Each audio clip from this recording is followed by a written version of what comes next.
Alrighty, if that's everyone, I just want to say a big welcome. Thank you for coming. This is the TUGI Sustainable and Regenerative Agriculture panel, and we're super excited to get started. Just to quickly introduce myself, my name is Sophie Sanders. I'm the Associate Director of Partnerships with the Urban Garden Initiative, and I'm based out of Bellingham, Washington. And to quickly introduce myself, Sophie and I are your hosts for this evening. My name is Dhira Burgess. I am calling out of Dallas, Texas.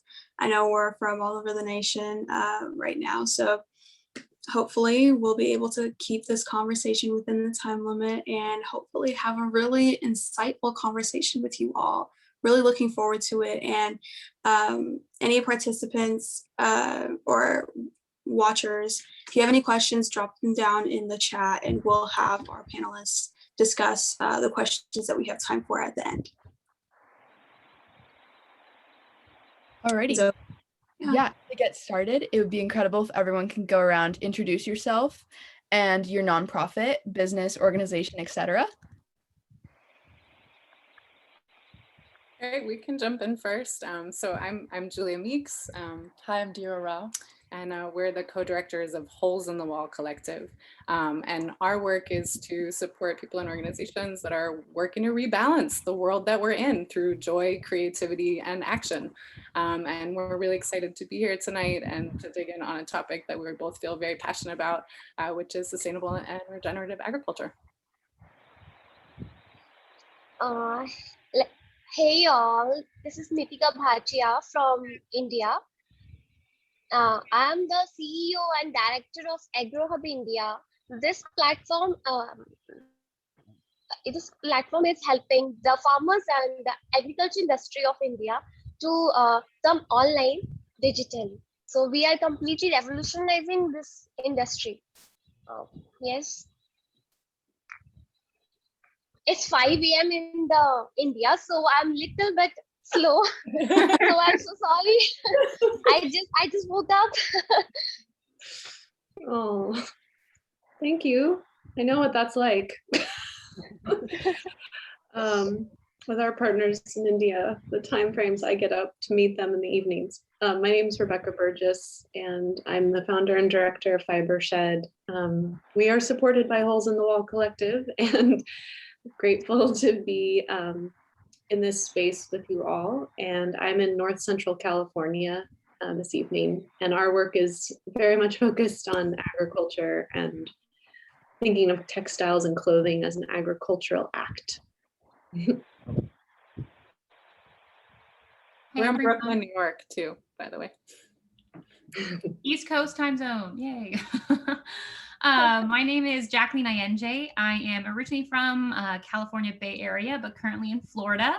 I'm a doctoral student studying agricultural education and communication, but I'm also the founder of the From Urban to Agriculture platform.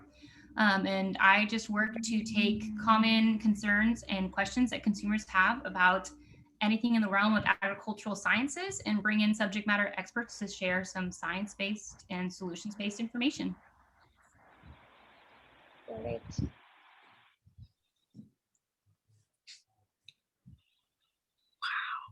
Wow. Thank you guys for sharing. That was fantastic. I loved hearing from you guys, introduce your organizations. And of course, we're going to hear more about you guys throughout this entire kind of questionnaire and discussion that we're going to be having. Just to quickly introduce the Urban Garden Initiative, the organization that's hosting this panel. We are an international nonprofit that is based on educating youth and through urban gardening workshops. I'm so sorry. We are currently working out of almost every continent, and we are looking forward to hosting this panel. This is our third panel so far, and so we're so happy to introduce you guys to our various chapters and to our platform. So thank you guys for being here.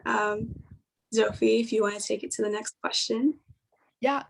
How would you define sustainable agriculture and integrate it into your mission within your organization? And whoever would like to take that question first, the floor is all yours.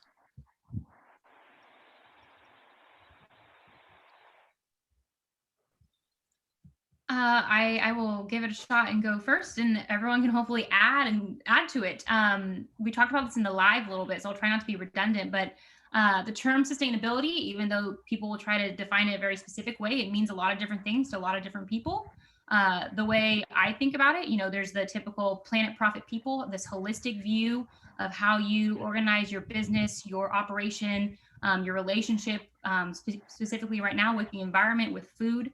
But also having this sustainability means doing something well with the future in mind, something that is not only operating well today, but can operate well for the people, for the planet, and is profitable to be sustained and continue operating into perpetuity, ideally.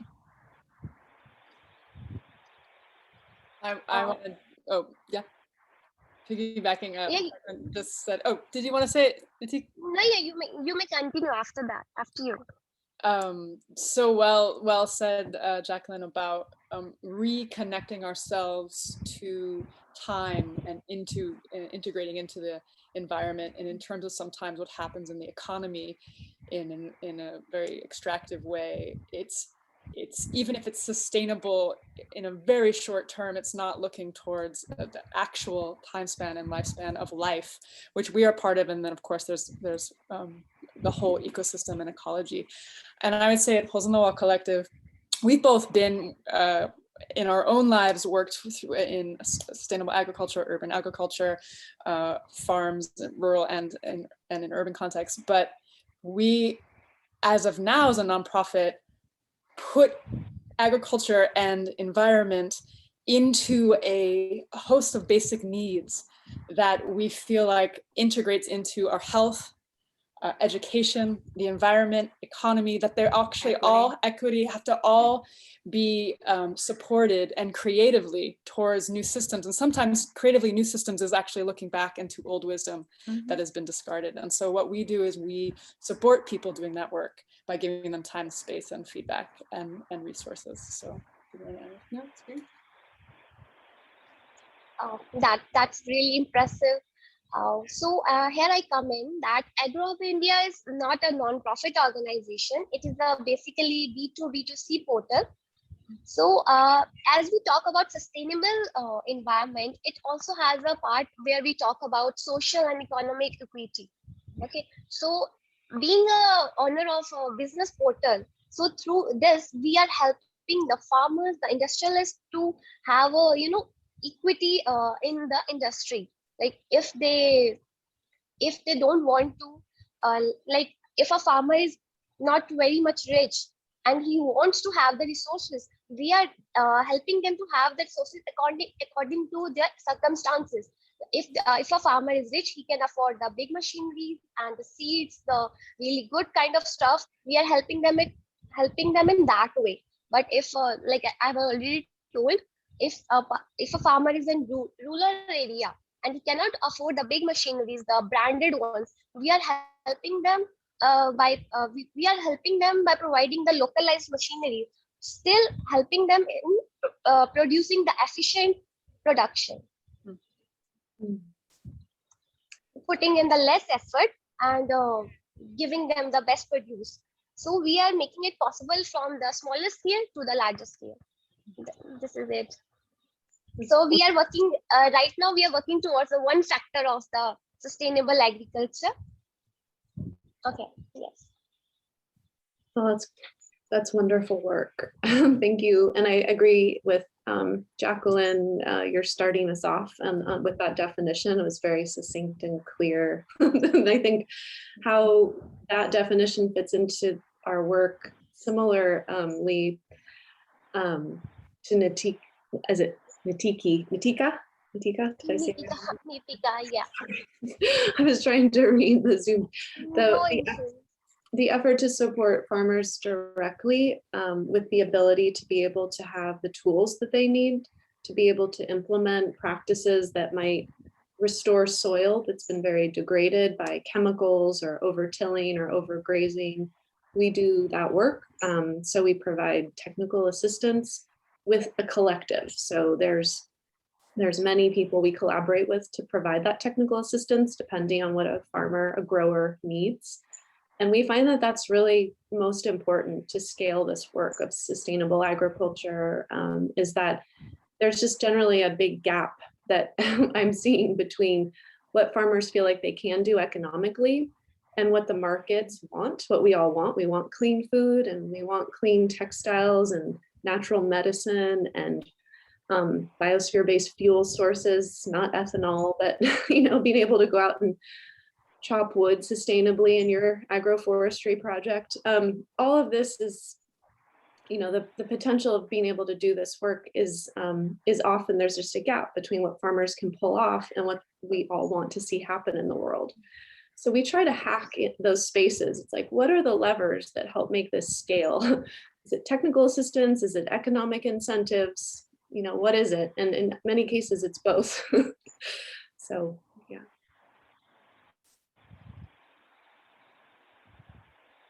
Wow, thank you guys for the conversation that you guys surrounding this. I felt like those were all really insightful questions, and this might be a continuance of that conversation. But in terms of corporate, like large scale agricultural corporations, how does large scale corporate farming have an impact on smaller scale agricultural operations? Or like, how does it have an impact on your particular organization, or how have you helped individual farmers? I know a couple of you guys mentioned that as well. So.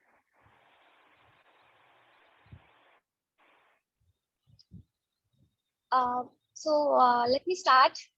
So I think that, the contact-based farming is not good for the environmental health, because, it is like they are asking farmers to grow certain crop in the same field again and again.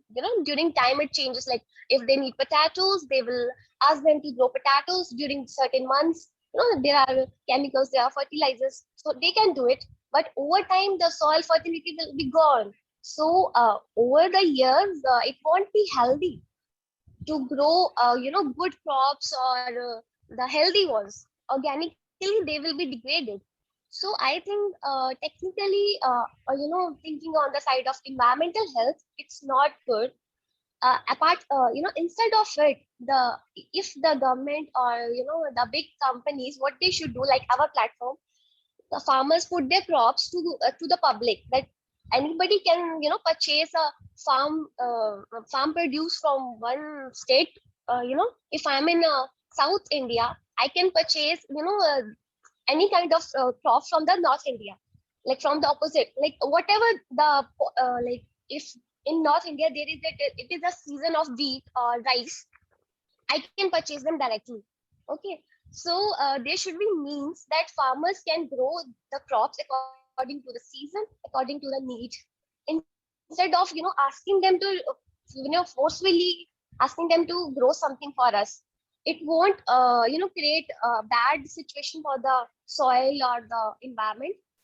So this is the way I think it can be done. So your suggestions are in. I'm here to learn, actually. I'm new to this. You have a lot of great answers for being new. I'll just chime in on that. Knowing what to grow in your bioregion is often not something that gets to be perfected, because we've perfected a few seed DNA sequences for the major commodity crops, and we've very much pushed growers to produce. In the United States, it's like 2,4-D corn, which is resistant to a very heavy herbicide. BT cotton, which has toxic DNA to bullworm and Lepidoptera species butterfly embedded in the seed. And then soy, BT soy, or Roundup Ready soy that can handle being sprayed with Roundup and kill all the other weeds, but leave the soy. Those are just like three of the commodity examples where growers are growing for very large, I would say, brokers. I mean, in fact, I don't always think it's the farmer themselves, the person on the tractor who I point at as the problem. I'm pointing generally at like Cargill or ADM, or there's these bigger groups that Bayer, which bought up Monsanto, they're pushing seeds and chemical packages in great number onto growers who we keep asking, we meaning the majority of people in the world are still asking for food to be cheaper and cheaper and cheaper. I won't say all of us, but there is a trend towards pushing farmers to be very competitive. And when they do that, they'll say, well, you can meet these margins if you use this seed, this herbicide, this pesticide. And some of the grain mills even will only process those GMO crops. And so the people who clean the seed or the people who mill the flour, they will say, we're only buying if we have this access to this particular thing. And it forces the growers to do what was described. Grow crops that maybe shouldn't be grown in the droughts or during the flood season, but are being grown anyway.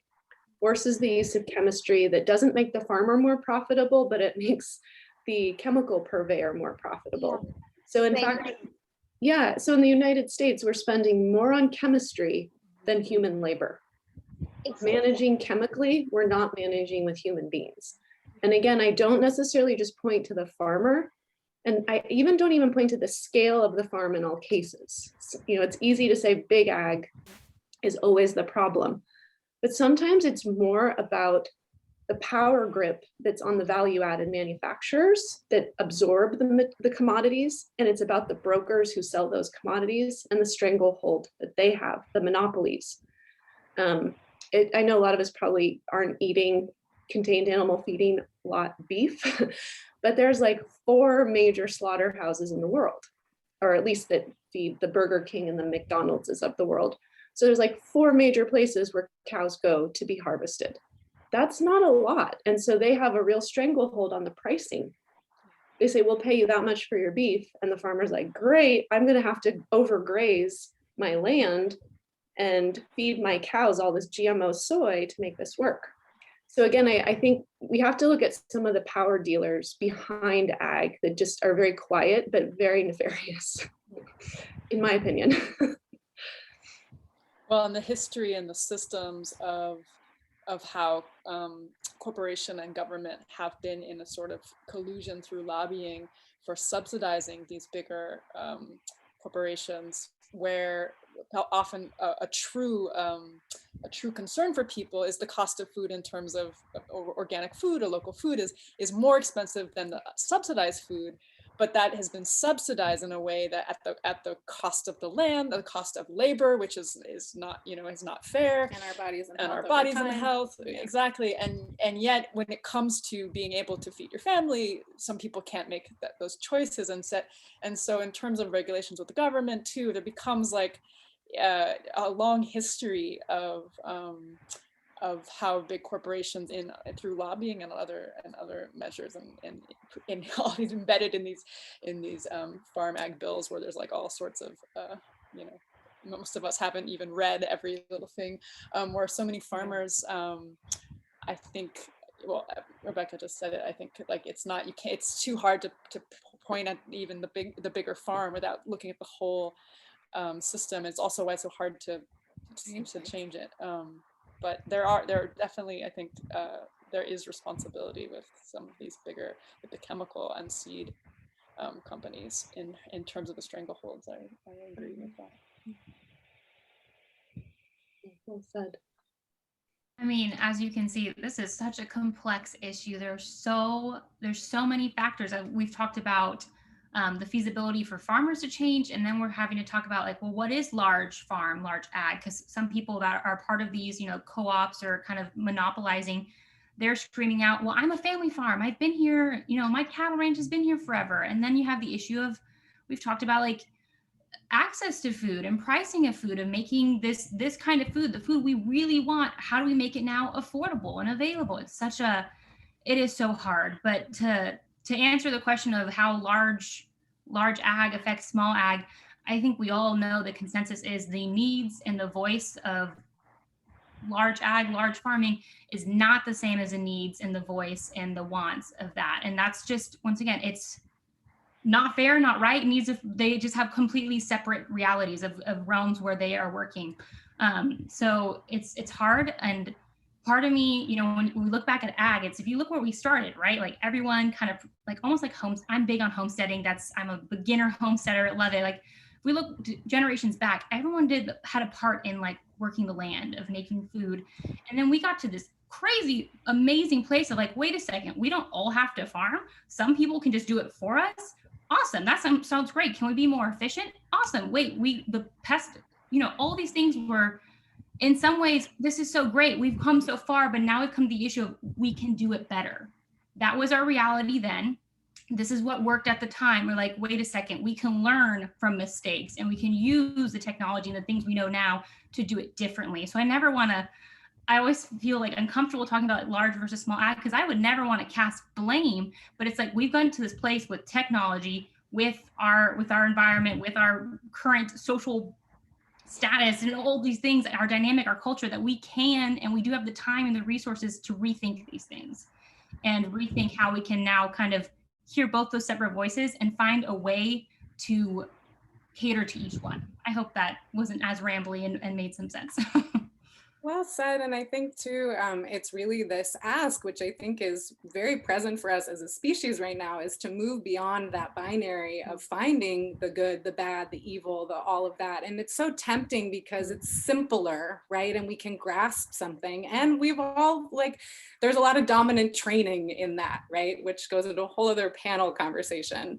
But just to really call in and celebrate the things where there is immense creativity and possibility, like Natika, what you were talking about of helping sort of organize this, organize some sort of system where the work that's happening of growing in specific biospheres, you know, at different times is not only it's organized, it's advocated for, that all of those small farms could be supported in a system like that, but there has to be something that has the vision for that and the passion and the ability to put that work forward, right? So then it can have a seat at the table, because I think when we're talking about big and small, we're also talking about who's been invited to the table and who hasn't, and we're talking about equity, and we're talking about patriarchy, we're talking about so many elements, right? So a lot of the solutions I think that we're looking for are in how do we support systems that are based in cooperation and community and supporting the things that are small or big or just who want to be doing things in a different way. Yeah, I guess need of time is to break the monopoly that has been using over the years, like the corporate sectors have been using. Yeah. And things need to be called out and they need to be called to something better, right? So, yeah. Yeah, thank you so much. I think we could have so many different individual conversations on just the use of technology in agriculture and how it's impacting the way we grow food. And that's just so fascinating. To kind of switch gears a little bit, as consumers, we might not necessarily always have the knowledge to directly delineate between produce grown in a sustainable manner and produce grown in a way that's harming our environment. What steps can we take to increase that ability? And are there telltale signs of where to purchase produce versus where to avoid?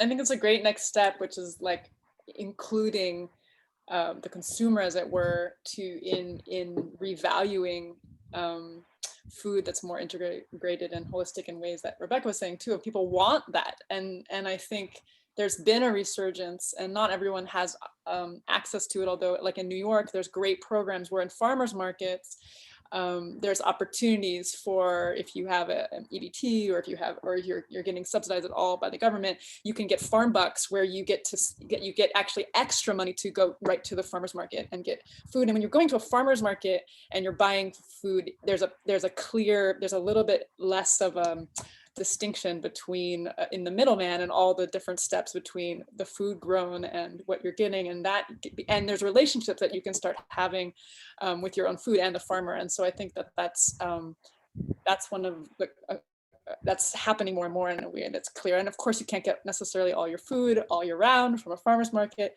Well, I'm sure everyone has more things to say too, so I'll just dot. But that sounds like a very interesting program. I wish we had that here. That sounds amazing. I was just in a discussion the other day with, like I said, I'm not at homesteading level, but I was in a discussion with people that are in organics and regenerative on like a slightly larger scale, which is very interesting. And they were talking about kind of the same thing of like how did they interact with their consumers, and we got onto the topic of like marketing and labeling. So they said on a small scale, right, when you're selling to a community, it's easy because they can come do farm tours and they can see how you treat your land. They can come and see all the effort you put in to these practices that are more holistic and sustainable. The issue is when you get to these further, I almost said audiences, consumers. I work in marketing. Audiences is like the term I come to. But like when you get further away from your farm and people aren't near where you are, and they have to rely on those marketing and labels, which is imperfect. And that's the thing, you know, people associate organic is always better. And maybe people can agree to disagree with me. I'm like, but that's not what I value most. I want to know, like, you can be organic, but I want to know exactly what you're doing with your land, right? Because you can have 2 organic operations and one is making so much further strides. So I think the first step is recognizing labels and marketing is a step in the right direction. Like there's a great attempt there, but it's not always foolproof and perfect. So it's probably better to try to make that relationship, look up that farm. If you have the ability to trace your products that far, that would be a better step. And if the things aren't traced or traceable at the point of purchase, where there's, you know, there's a grocery store in town that does try to put the name of at least, well, definitely there's always country of origin, but sometimes they have the farm name. And of course they put the farm name of the most wonderful organic farm that you would want to know that tomato came from. But you could ask too, I'm wondering if the merchants are, you know, if they heard from those listening, like, okay, I'd actually like to know beyond the organic label or beyond the whatever label, can you tell me the geography, the location, and the name of the farm, and start actually putting that up with the price of the zucchini. I think that's helpful. I mean, I had an opportunity to go to a farm that produces like all the watermelons for our California Costco's. And I had an opportunity to go to the farm that produces the tomatoes for Subway. Like these are not places where I shop or eat, but I finally had time to go to a landscape where those things are produced. And I was really surprised by how hard the grower is working to produce a really ethical product, but has to do it to meet Subway's price point or Costco's standards, and is really kind of trapped in a bit of an auditing process and a distribution and costing process that pushes on them to do things that maybe aren't ideal. But what's fascinating is how much integrity that grower has. And you wouldn't I don't know, maybe it is my judgments. I wouldn't assume that like the Subway sandwich has a tomato that I would really want to know the origin of. But I was wrong, proven wrong. So that's why I'm like, you know, even Subway, Costco, like these places that have so much throughput that you would think like, ooh, sketchy, like where's this all coming from? Because there's just so much of it. Ask if they can start labeling point of origin. I think the provenance of things is something we all want to know, aka transparency, and we could just keep asking for it, and that helps too. Even if you don't have access right now to the farmers market and to the labeling, that would lead you to feel more confident. Maybe we just keep pushing that direction. Yeah, that's interesting. Like if we get to know that whatever the fruits and vegetables we are eating, from where they come from, and what kind of is it chemical free or is it chemical based fertilizers? Like it is interesting. Like if we know all these factors, what we are eating and where it comes from. So I guess on the technical front, we can use the AI based things like RFIDs, simply the QR codes, which are smaller and they can store so much data in them. So like we use smartphones, this generation, we have phones all time in our hands. So we can just scan the QR code or the RFID tag so that we can have the data in our phone that where the fruits or vegetables are coming from. And it is not very costly. So we can implement these things with the, we can use them with the recycled jute bags or the cartons, so that, the smaller farmers, the small scale farmers can even use this thing. Okay. One thing that I'll say, and I know in the interest of time, but it can be so overwhelming as a consumer to start to try and do the right thing. There's so many roadblocks. There's so many people trying to deceive you. There's so much amazing marketing that is totally covering up a whole other thing. And it can be a lot. And so if you're trying to do the right thing and you feel that sense of overwhelm, just acknowledge it. And you are so not alone. This is a very complicated field. And one thing that I feel like I'd like to offer also as a way for us to reclaim our own intelligence and agency as humans is we know what tastes good, and usually, not always, but usually if you find something that you're eating that has vitality and energy and it tastes good, you can guess that there's some part of that process of how it was grown that was done with respect, that was done with equity somewhere. I'm just going to say not to take out all of the other things, keep going. But for anyone who feels like they want to start learning, I feel like there is some way in which, do a science experiment, buy different things in your neighborhood, buy carrots from different places, taste them, learn where they're from, get to know it also in a personal way. Because I think we also have more intelligence than we give ourselves credit. Yeah, thank you guys. Oh, sorry, did I interrupt somebody? No, I was just complimenting her for giving such a great idea that we are the most intelligent person or the object in this world. So we must taste it and we can judge whether it is good or not. That's it. Yeah, of course. And to kind of go off that, holes in the wall, if you want to continue that conversation, what role do you think, and the rest of you guys, what role do you think intuitive and kind of personal knowing plays a role in our personal and how we can deal with or we can engage with sustainable agriculture on a larger scale? Well, it's interesting when Julia was just speaking about that. I have this memory of doing a blind taste test once with people who on organic half and half and regular half and half, and everyone assumed the organic half and half would be the one they liked, and it was the opposite. And we all were shocked because we were like, well, yeah, we were so sure, it was let's blindfold and do this thing. And then it was what? And the organic carrot juice versus because it was sweeter.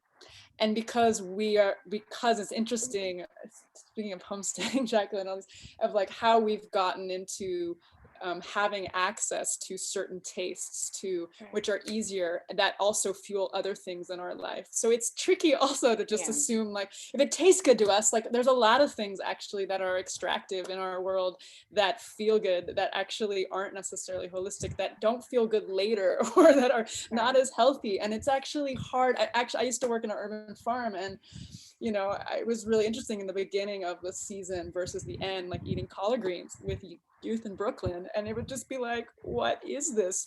And by the end, you're they were taking carrots right out of the earth, being delicious, let's snack on this, and still eating Popeyes at lunch, even after watching the movies about what it was. It was I can't help it, I love my Popeyes. And it wasn't about, so it's interesting in terms of and why that is, and why that tastes good, and what is complicated. And so in terms of fruits, I just bring that up even to maybe throw a wrench in it. I think it's true though what you say, that we do have an intelligence that but that intelligence sometimes also has to be nurtured by education and experiences that reconnect us to the land, to the people growing the food, that if we're more reconnected into our environments and our ecologies, both in ourselves and outward, I think that intelligence naturally grows. So I'll just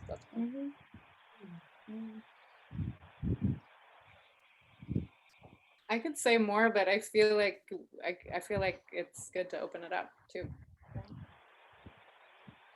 Yeah, definitely. It's open to anybody else that wants to comment. I would definitely agree. The reason I brought that question up is because I think although things like climate change and agriculture are such large scale issues, it's important to see the personal significance, especially since a lot of our chapters are, high schoolers that, I know I'm in high school, but it's really difficult to see beyond your immediate world. So if anybody else wants to jump on this conversation, I'd really love to see you guys' input or really your personal journeys.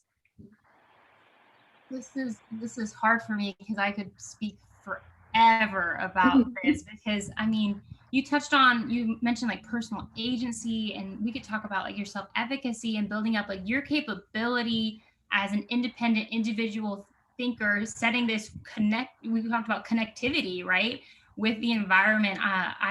Stewardship of the land, like putting yourself in that mental role is so empowering too. And can help with, like we said, when we're talking about these bigger issues. And I love that there are high schoolers thinking about this, because I was not thinking about this in high school. But having this ability to pause and think on this larger scale is not just good. Like, once again, this will hopefully have great things for our food system, for the future of our land and the quality of our land and all these great things. But individually, your health, your happiness, and your confidence in your choices and how you can contribute to this entire system is empowering and amazing. And I'm going to stop here because I will go on a tangent. Yeah,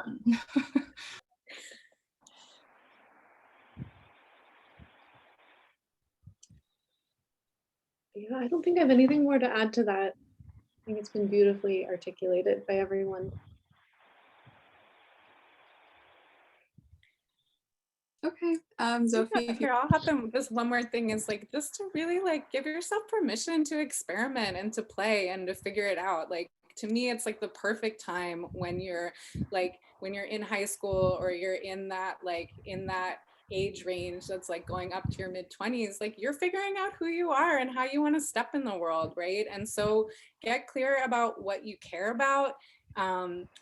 Try new things and different things and like figure out what they're all about, like scrutinize it, decide what you like, right? Like all of those things that like you're in as a mentality are the perfect time to be finding how you want to engage with these subjects, right? Like we're talking about sustainable and regenerative agriculture, and sometimes that feels like some like separate far off thing, but it's not. We're talking about what we eat. Like all of us eat every single day, multiple meals. That's like the biggest thing we all have in common, despite all of our differences, all of the inequities, all the violence, all of it. Like that's something we have, right? And that relationship to this planet that we're on, which now we're all like, oh man, like it's finite. Like we've been treating our Mother Earth bad. Like we've been treating a lot of things bad. We're in a time of reckoning. And I think it's a time that we have to have like embodied experiences and to experiment with figuring out what's right and what's wrong. So like keep asking the questions, keep being critical, like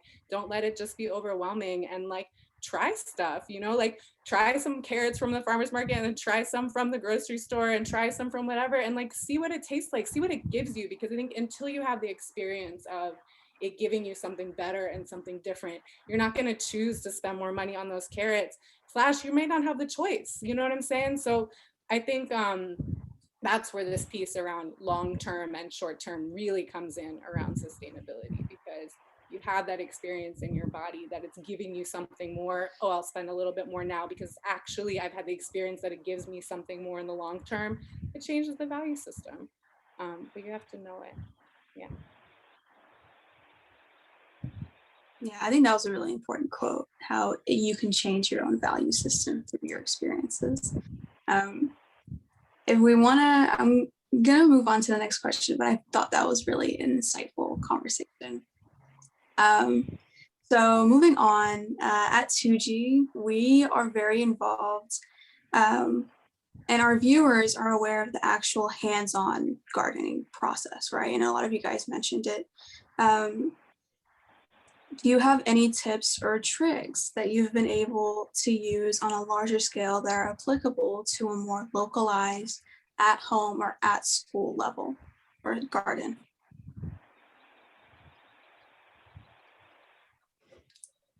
Who wants to jump in first? Okay. I'll jump in. So I don't get much time for gardening. I have a toddler with me, a 2-year-old girl, my daughter. So I don't get much time, but yes, I created a automatic water irrigation system for my plants in the gallery. Like what I did, it happens that I sleep late because of my daughter and I wake up late in the morning. So what happens, like we know for photosynthesis, in the sunlight, it's the best time to water the plants. So I miss it, generally. So what I did, I took a water pipe and I put it across the railing in the grill of my gallery, and I put some holes inside it, like at some distance, and I put the plants below it.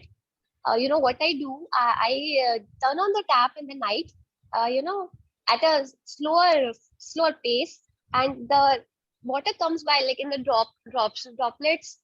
So the plants keep on getting the water in form of drop and drop, and by the morning or by the afternoon they have enough water to do the photosynthesis and they can generate food for themselves. So this is something I have created at my home.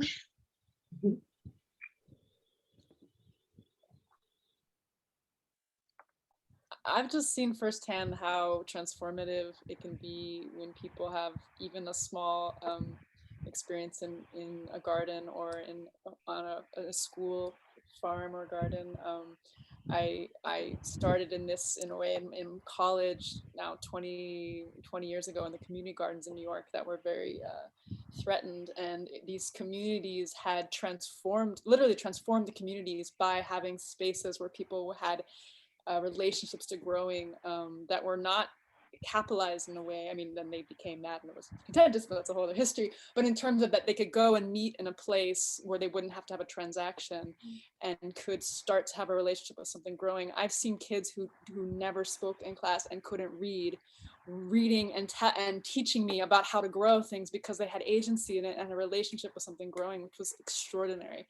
And I think that it doesn't have to be that you join a farm. I mean, you can also like even growing a plant on your windowsill. I mean, and having the experience of planting a seed and having it something you're taking care of can be something that starts being like, oh, or even growing anything that you eat and being like, what? That took so long to have that little carrot. Like you start to have a totally different experience when you're like, what do you mean that cost $4? You're like, what? I waited for like 7 months for that one tomato and then it got eaten by the squirrel. It's like it just really, and so I think especially in high school, especially again, I think having experiences just to get your hands in it. There's usually community gardens or someone has a garden that would probably do all work always needs to be done. So I think if you want that, I think people are often excited to have extra hands in the dirt. So I would definitely suggest having an opportunity to get your hands in there, and I think you'll find that there are those opportunities.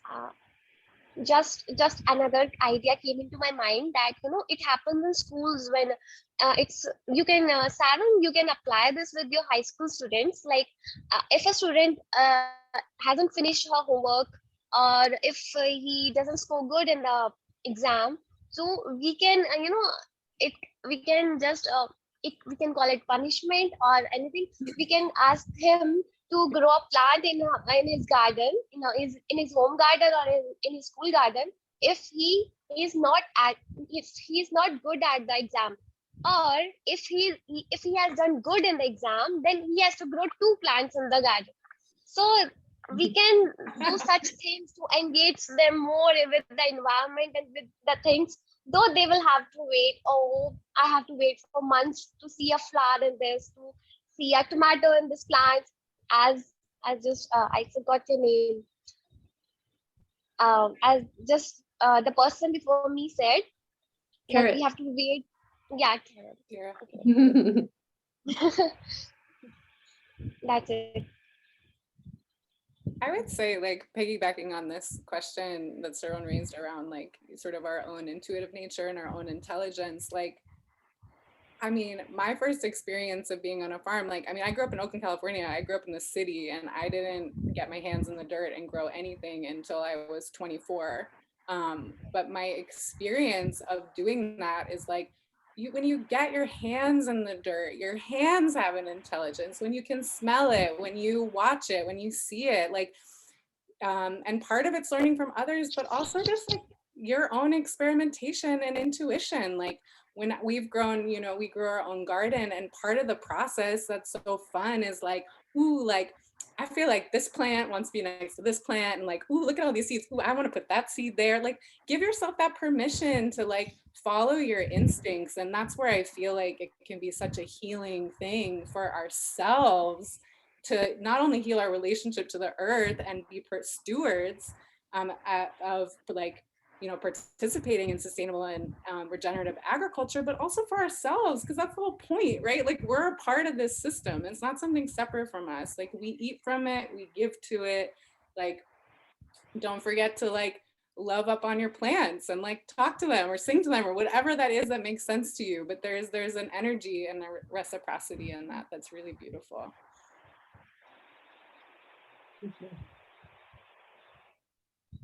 Great. Alrighty, if no one has anything else to add, we'll move on. Just before we go too far away from this question, I really just want to thank you for sharing like how tangible gardening education has made an impact in students' lives. Because I know too often, as a student having gone through the public school system, or still in the public school system, too often we're staring at the teacher, taking notes. It's like a very boring, almost, I don't know what the word for it is, but it's a very one-sided education. And so I think that gardening has had that ability to truly transform students' lives. And I think that's so magical. Yeah, to not get too far away from this question, aside from gardening, how can youth get involved in sustainable agriculture? And what's a simple way that people in general can help support the movement? Rebecca, if you want to start us off. So I think it was mentioned that helping in a garden that might already exist is sometimes a starting point if you don't have the space for even potted plants or the time to get the resources together to do your own even mini garden, which could be in your house or on a, you know, on a front porch. But if that's not available, I always say, you know, because we work on about, just for our learning center, we have 3 acres of land, and then at my home site, it's about 1/4 of an acre. So I'm always like, oh, so much to, and you know, like it's just a lot, and it's being stewarded for many other people. It's not, it's just something that I'm contributing to support learning in natural dyes, natural fibers. We integrate those with herbal medicine and food. And so I'm always looking for folks, like we're working with a lot of young, you know, first-year college students came right back home during COVID. And so we have a number of COVID refugees who are like 18 and 19 working at our garden right now. And we love them. And then I have one young man he's been with me for 10 years, you know, basically since high school graduation till now. And he's still in the garden learning all those things that were described, like letting your intuition tell you what to do next in the garden. Yes, we all have to get certain big things done, and there's a to-do list, sure. There always will be. But there's also just that spaciousness that the garden can provide to unwind your nervous system and go to a state of being that's, I don't know if you call it an alpha brainwave or a relaxed vagus nerve or what happens, but it's a state change in your being that the garden allows for like nothing else. So I would say just articulating or crafting time in your schedule to do what you can at your own home base, but also there's so many people who are trying to operate learning centers or community gardens that could definitely, or homesteaders who get overwhelmed at certain times of the year, like this time of the year, for instance. Anyone want to come plant 1,000 indigo plants May 10th? You know, that kind of thing. Yeah. Volunteering, I would say. I agree with everything Rebecca said. Obviously, volunteering, getting involved with existing programs. I'm sure people that are part of your institution probably are already involved, you know, in their own way or with your program. I think other people that want to be part of sustainability in the movement They already are, because we all are.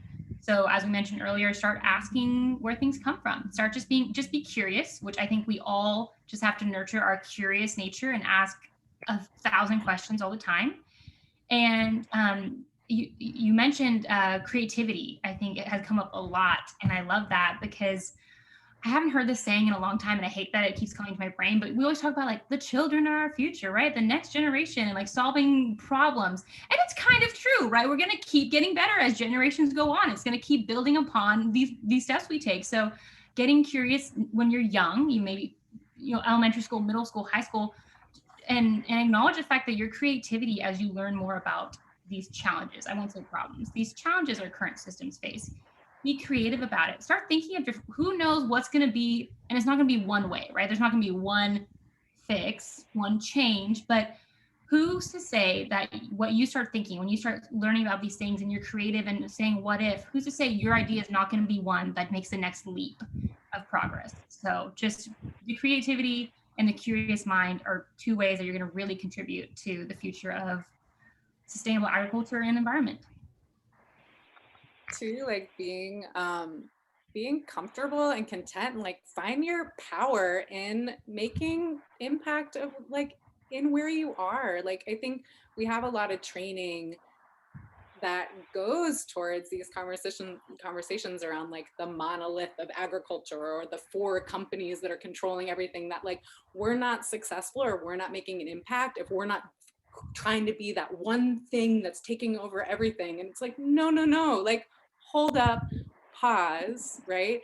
We're trying to build in and remember and reclaim this whole other paradigm, which is about diversity, and it's about every little piece is a part of the same system, and that whatever it is that are your choices and your actions in your life, in the decisions you're making, what you want to eat and what you're sharing with your friends or your parents, whatever it is, like, and then obviously it grows from there. Like all of that matters, every little bit of it, so like find a contentedness, but also like claim your own power and like the impact that you do have and the things that do matter, because we all do that, we're in a better spot.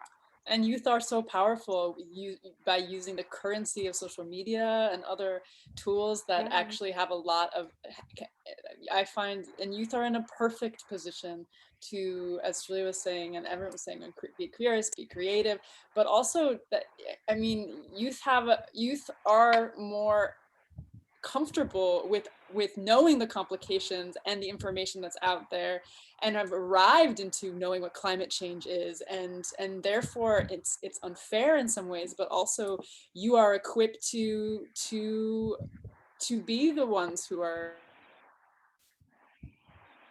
I mean, it's not that the onus should, great power in an ability to ask those questions from the beginning. And so youth. I would like to add that I already appreciate the work that TUGI is doing, that they are educating the younger people about the environmental health, because education is the best tool or the best method through which we can encourage the younger generation to get involved with these things, to make our system healthy, use things which are produced organically. So making the discarding the chemical based foods and things. So I guess education is the major point, like especially we can talk about the literacy rate in the rural areas, where even if the farmer is not educated, we should encourage their children to get education, especially in their fields, the farms and the cattle, or anything. Either it can be fish farming or the hen farming, anything, that they should get knowledge of their particular field. They can grow in their own particular business of farming, instead of going to some engineering things, or to get just busy on the gadgets or the social media. Not like what other things going on these days, the videos or the whatever. The youth is wasting their time. So I guess we can encourage them. We can encourage the children of farmers to stick with their particular field, and they can do wonders in that if they can involve the latest technologies, the latest resources into their farms. They can really achieve good income as well. So I guess this is the message from me for the youth, that they can stick to the farm business. A tiny piggyback, just like lift things up. Like if you see an organization or a farm or something that you think is awesome, like send a DM, send a little message. Hey, I really love what you're doing, because people are working so hard, and like we all need that. Yeah. Yeah, of course. For the sake of time, we're just gonna do one audience question. If you guys want to quickly answer this one. The question asks, what are some ways you use to reduce eco-anxiety?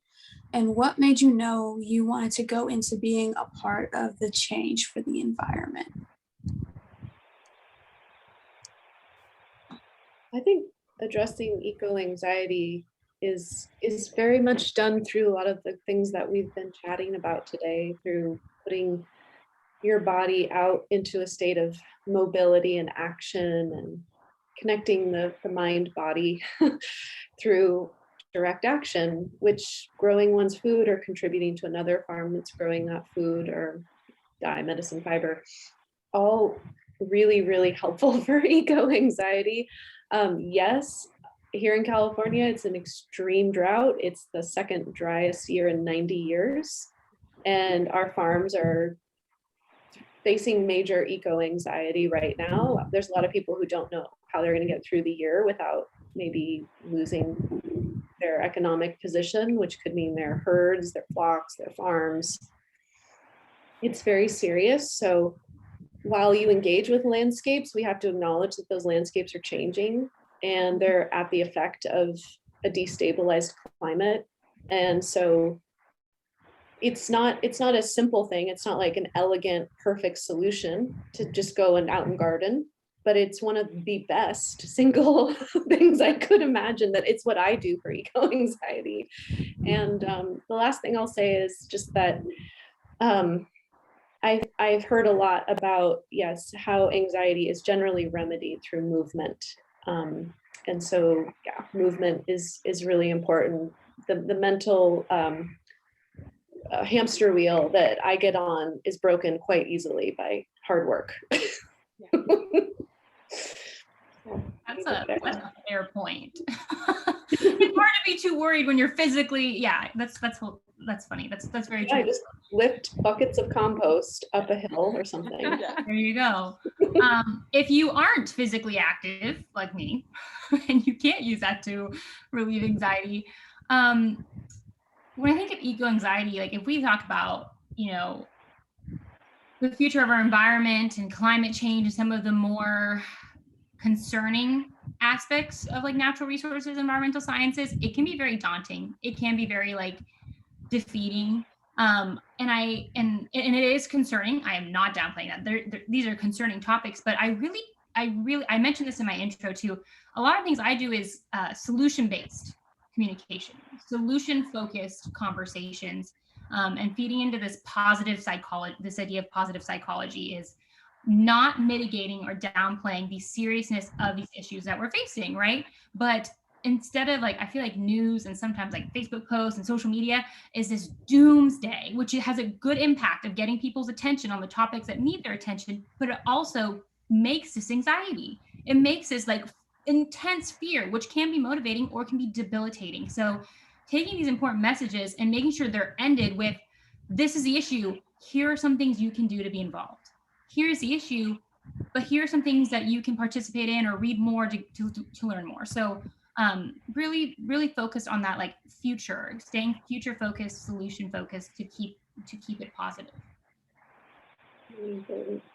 Yeah, we have something at Holes in the Wall we call Change the Climate, which is, instead of climate change happening to us, is reframing our agency to change the climate. And we think about that literally and also culturally, politically, and in a way that that is looking out towards how do we change our climate and our environment on the daily. And I would say for me, well, I've had a lot of eco anxiety this year, not being able to get my hand. I've been in Brooklyn and COVID, and it's like, I'm freaking out. So I'm not a good example in this, but no, I would say for me, what's often been ways I use to reduce eco anxiety is by getting out of my own human-centered way and listening to nature and the intelligence. And it's interesting because there's so much degradation and awful things that have happened in climate, obviously, and in the daily, right outside our doors and across the world. And yet, when nature and ecosystems have a chance to have us get out of the way, it's extraordinary, the remediating and the regenerative possibilities. And if we can learn from that, and if we can have that be our teacher as a way to help regenerate agriculture by letting it actually do itself in some ways, that has been something that's been deeply inspirational for me, and also humbling. Yeah. Thinking I'm going to come in and save it, and actually be like, actually, I just need to get out of the way in this way, and it does the work. Has been really important. And piggybacking on that, oh, sorry, you want to go? No, you continue. Okay. You can complete it. Very good. I think it's really important to acknowledge and give ourselves time to experience our grief and to experience our anger, and to like really process, like, where is the source of this anxiousness for me? So is it something that I can process through and put into direct action? Is it something that I can like find a frame of like, no, I'm gonna take a stand and focus on things for the future and keep doing that work to move forward? Great. If neither of those solutions work, like maybe it's an opportunity to like sit with yourself in your own grief and your own anger and to process that and find it, because we all really need to feel that too sometimes to get to that place of action. And this conversation that we're talking about with climate is intrinsically linked to talking about equity and violence and erasure and histories and complicated histories of it. So I want to just like connect those dots and really like say, give yourself permission to feel it, and to feel it in community, and to talk about it when you get into those places, so that then you can be honest with where we are and figure out where you want to stand going forward.